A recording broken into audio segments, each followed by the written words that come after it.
வணக்கம் my dear மக்களே. இன்றைக்கி எங்கே வந்திருக்குன்னு சொல்லி பார்த்தீங்கன்னா, கொடைக்கானலில் இருக்க போயர் பாயிண்ட்டுக்கு வந்திருக்கோம். இங்கே உள்ளே போகிறதுக்கு பார்த்தீங்கன்னா 10 ரூபா வந்து சார்ஜஸ் பண்ணுறாங்க. ஸோ 10 ரூபாயை கொடுத்துட்டு உள்ளே போனீங்க அப்படின்னா இந்த மாதிரி தான் வியூ வந்து இருக்கும்.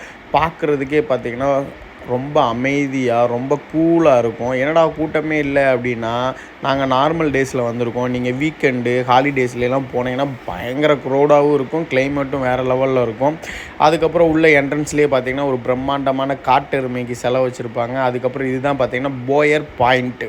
ஆமாம், இந்த இடத்துக்கு எதுக்குடா போயர் பாயிண்ட் அப்படின்னு பேர் வச்சாங்கன்னா, 1920 சர் தாமஸ் போயர் அப்படின்ற ஒரு இன்ஜினியரு கொடைக்கானல்லேருந்து மூணாருக்கு ரோடை வந்து அமைச்சார். ஸோ மூணாறுலேருந்து கொடைக்கானல் வரலாம், கொடைக்கானல்லேருந்து மூணாறு போகலாம், கொடைக்கானல்லேருந்து போடிக்கு கூட போகலாம். ஆனால் பெல்ஜியம் ஏரி வரைக்கும் தான் வந்து அலோவ் பண்ணுறாங்க. அதுக்கு மேலே வந்து பாதை பயன்பாட்டில் இல்லை. ஸோ அதுக்கு மேலே யாருனாலையும் போக முடியாது. பெல்ஜியம் ஏரிக்கு போகணும்னா கூட நீங்கள் காலையில் ரொம்ப வெள்ளனா வந்தால் மட்டும்தான் பெல்ஜியம் ஏரிக்கு விட்டுட்டு 4 மணிக்கெலாம் அந்த பாதையை வந்து க்ளோஸ் பண்ணிடுவாங்க.